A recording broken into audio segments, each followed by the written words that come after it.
राज्यात गेल्या 8 दिवसापासून सर्वदूर पाऊस होताना दिसत नाही.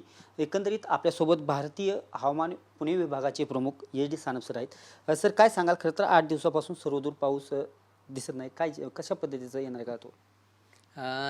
मागील काही दिवसांपासून मान्सूनचे जे वारे आहेत जरी सक्रिय असले तरी कोणती प्रणाली, हवामान प्रणाली किंवा कमी दाबाचं क्षेत्र जे असेल ते आपल्या महाराष्ट्रावर पाऊस पडण्यासाठी अनुकूल परिस्थिती निर्माण करेल असं काही दिसून आलं नाही आणि त्यामुळं पावसाचं प्रमाण हे कमीच राहिलं गेलेलं आहे. कोकण, गोवा त्याचबरोबर घाटमाथ्यांवर मुसळधार पावसाची नोंद झाली, परंतु त्यामध्ये सुद्धा सगळीकडेच मुसळधार पाऊस झाला अशी परिस्थिती नाही आहे. आणि इंटिरियरमध्ये म्हणजे विदर्भ असेल किंवा मराठवाडा, मध्य महाराष्ट्रामध्ये सुद्धा मुसळधार पावसाची नोंद झालेली नाही. हलक्या ते मध्यम स्वरूपाचाच पाऊस आपल्याला दिसून आलेला आहे.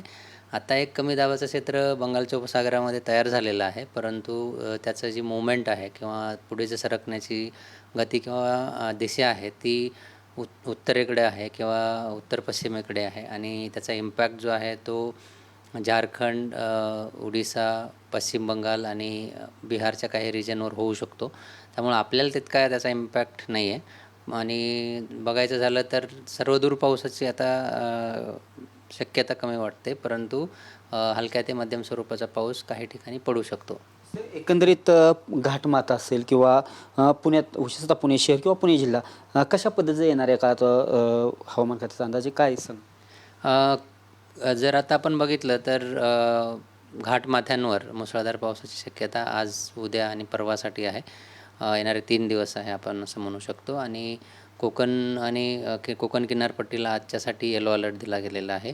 विदर्भातील काही ठिकाणी येणारे 2 दिवस विजेच्या कडकडाटासह पाऊस पडू शकतो, परंतु तो त्यासाठी येलो अलर्ट आहे, परंतु मुसळधार पाऊस सगळीकडे पडेल अशी काही परिस्थिती नाही आहे. सर एकंदरीत राज्यात खरं तर पुणे शहरात ऑगस्ट महिन्यात सर्वाधिक पाऊस झालेला आहे. 500च्या वरती मिलीमीटर पाऊस झालेला आहे. आत्ता ऑगस्टचे 13 दिवस झाले, 57 मिलीमीटर पाऊस आहे. ऑगस्ट महिन्यात किती प्रमाणात, म्हणजे येणाऱ्या काळात किती पाऊस होईल?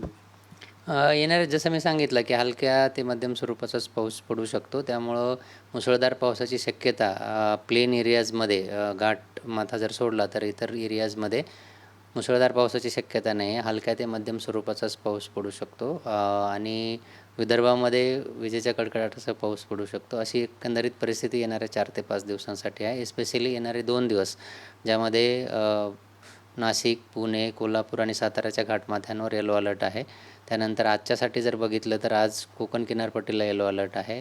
विदर्भासाठी येणारे 2 दिवस येलो अलर्ट आहे, परंतु तो मुसळधार पावसासाठी नसून तो काही ठिकाणी विजेच्या कडकडाटासह पाऊस पडू शकतो, त्यासाठी दिला गेलेला आहे.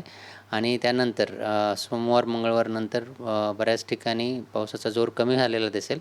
तुरळक ठिकाणीच आपल्याला पाऊस पडताना दिसेल आणि त्याची तीव्रतासुद्धा हलक्या ते मध्यम स्वरूपाचीच असण्याची शक्यता आहे. सर एकंदरीत राज्यातील चित्र थोडक्यात ठेवण्याच्या आमच्या प्रेक्षक. आपण इथून बघू शकता, जसं मी सांगितलं की येलो अलर्ट जो आहे आज, उद्या आहे आणि विदर्भासाठी सुद्धा येलो अलर्ट आजच्या आणि उद्याच्यासाठी आहे. आणि नंतर आपण जर बघितलं सोमवार, जसं मी सांगितलं सोमवारनंतर पुण्याचे घाटमध्ये सोडले तर इतर ठिकाणी कोणत्याही प्रकारचा अलर्ट दिला गेलेला नाही आहे.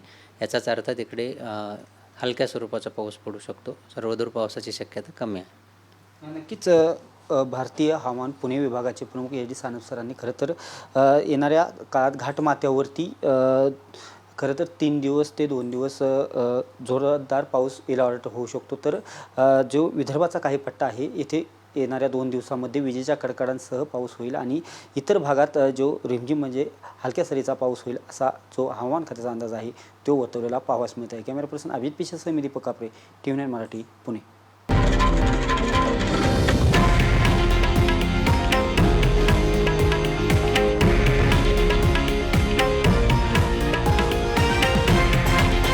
हे आहे देशातील नंबर 1 न्यूज नेटवर्क आणि आपण पाहत आहात TV9 मराठी, एकमेव.